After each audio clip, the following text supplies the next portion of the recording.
سامعین، welcome to my channel voice of Mona. ہماری آج کی کہانی کا نام ہے جھوٹ۔ بریرہ ماں باپ کی اکلوتی بیٹی تھی۔ اس کی ایڈورٹائزنگ کمپنی تھی۔ وہ شادی سے پہلے ہی کام کر رہی تھی۔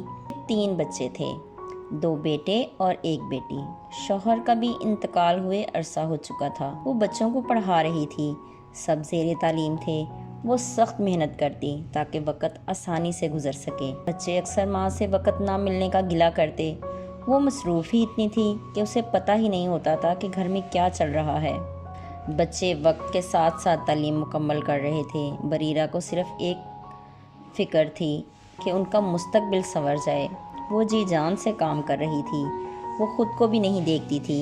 اب تینوں بچے بڑے ہو گئے تھے اور تعلیم بھی مکمل ہونے والی تھی۔ بڑا بیٹا اس کے ساتھ ہی کام کرنے لگا، چھوٹے والا باہر چلا گیا، بیٹی بھی جاب کرنے لگی۔ بریرہ خود بھی ابھی کام کر رہی تھی۔ بریرہ کو نہیں پتہ تھا کہ جن کے لیے وہ اتنی محنت کر رہی ہے وہ اس کے ساتھ کیا کرنے والے ہیں۔ وہ ہر مہینے حساب کرتی۔ اسے پتہ چلا کہ اس کے بیٹے نے پیسوں میں سے ہیر پھیر کیا ہے۔ اس نے اسے بلا کر پوچھا کہ یہ کیا ہے؟ اس نے کہا مجھے ضرورت تھی۔ بریرہ نے کہا مجھے بتانا تو چاہیے تھا، میں نے بڑی مشکل سے یہ کمپنی بنائی ہے، تم آج آ کے اسے ہائی جیک کرنے کے چکر میں ہو، یہ نہیں ہوگا۔ پھر ان کے درمیان تلخ کلامی ہو گئی۔ احسن گھر چھوڑ کے چلا گیا۔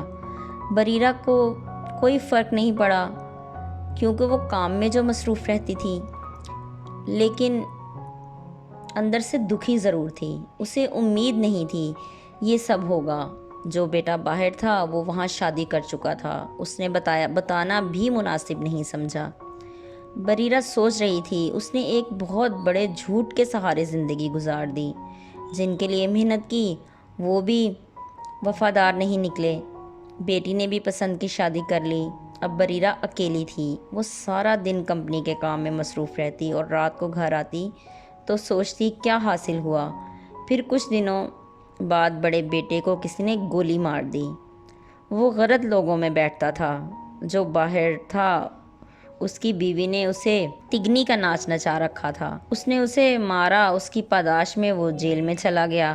پھر اس نے اپنی بیوی کو چھوڑ دیا اور واپس پاکستان آ گیا۔ بریرہ کے دل میں اب بھی اس کے لیے کچھ نہیں تھا، لیکن اسے جو سزا تقدیر نے دے دی تھی وہ اس کے لیے بہت تھی۔ اس نے اسے اپنے ساتھ کام پہ لگا لیا۔ بیٹی بھی واپس آ چکی تھی۔ وہ بھی اب انسان بن چکی تھی۔ بریرہ کا وہ خیال رکھتے تھے، لیکن اسے اب کوئی فرق نہیں پڑتا تھا۔ وہ زندگی گزار رہی تھی، وہ اپنے کام میں مصروف رہتی تھی۔ جیتے رہیے، خوش رہیے۔ ملتے ہیں اگلی کہانی کے ساتھ۔